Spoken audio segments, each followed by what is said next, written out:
నమస్కారం అన్న. నమస్తే. మీ పేరు? రామ్. రామ్ గారు, ఇప్పుడు రాబోయే ఏపీ ఎన్నికల్లో ఏ పార్టీ వస్తే బాగుంటుంది అనుకుంటున్నారు మీరు?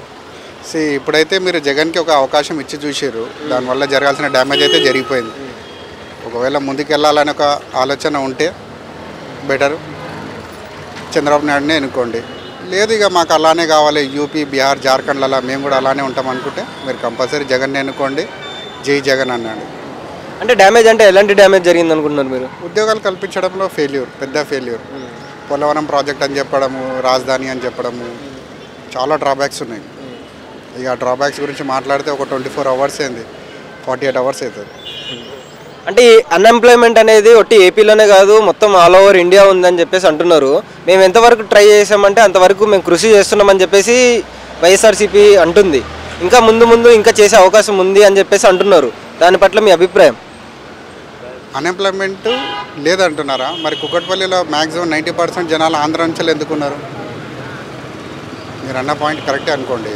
ఇప్పుడు కుకట్పల్లిలో 90% ఆంధ్ర జనాలు ఎందుకున్నారు? So they are looking for the better opportunity.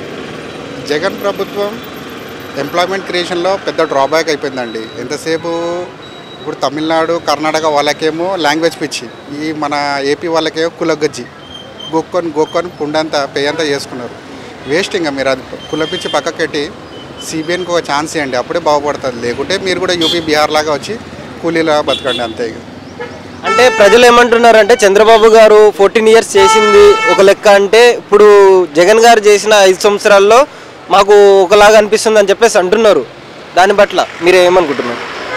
అలా ఏం లేదు, అది రాంగ్ పర్సెప్షన్. అది ఇప్పుడు సపోజ్ మీరు చంద్రబాబు నాయుడు మొన్న ఒక కేసులో అరెస్ట్ చేశారు, అది తప్పు చేశాడని చెప్పి చంద్రబాబు నాయుడు అరెస్ట్ చేశారు. ఓకే, మిగతా వాళ్ళు రాజకీయ నాయకులు చేయలేదు, అందరు చేశారు.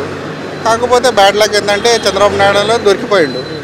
ఇక ఎలా ఉంటుంది అంటే దొరికితే దొర, దొరకకుంటే దొంగ అన్నట్లు అయిపోయింది అది. సో బెటర్ ఆపర్చునిటీ అనుకున్న వాళ్ళైతే సిబిఎన్కి వేయండి, అంతకుమించి వేరే ఆప్షన్ అయితే లేదు. అంటే ఇప్పుడు పవన్ కళ్యాణ్ గారు టీడీపీలో కలవడం వెనుక ఏమన్నా ఉందంటారా, లేకపోతే మంచి ఉందంటారా, లేకపోతే చెడు ఉందంటారా? ఎవరికి మంచి, ఎవరికి చెడు? ఈ పవన్ కళ్యాణ్ గారు అయితే గుడ్ విజన్తో వస్తున్నారండి. He's making one step, good step. ఆయన బెటర్ ఇంప్రూవ్మెంట్ కోసం ట్రై చేస్తుండు. సో అవకాశం ఇవ్వాలి కంపల్సరీ, ఈసారి కంపల్సరీ అవకాశం ఇచ్చి చూడాలి. అంటే కొంతమంది ఏమంటున్నారంటే ఈ 24 సీట్ల కోసమైనా కలిసింది అని చెప్పేసి వాళ్ళే అంటున్నారు. ఎందుకంటే ఇప్పుడు తను ఇండిపెండెంట్గా నుంచుంటే ఇంకా బాగుండేది, ఇంకా ఇప్పుడు కాకపోయినా తర్వాత ఏదైనా చేంజ్ ఉండేది అని చెప్పేసి అంటున్నారు. దాని పట్ల మీరు ఏమనుకుంటున్నారు? 24 అనేది ఒక నెంబర్ అండి, దానివల్ల ఇంపాక్ట్ ఎంత క్రియేట్ అవుతుందో రిజల్ట్స్ వచ్చిన తర్వాత ఆలోచిద్దాం. ఫస్ట్ ఒకసారి అవకాశం ఇచ్చి చూసిన తర్వాత ఆలోచిద్దాం.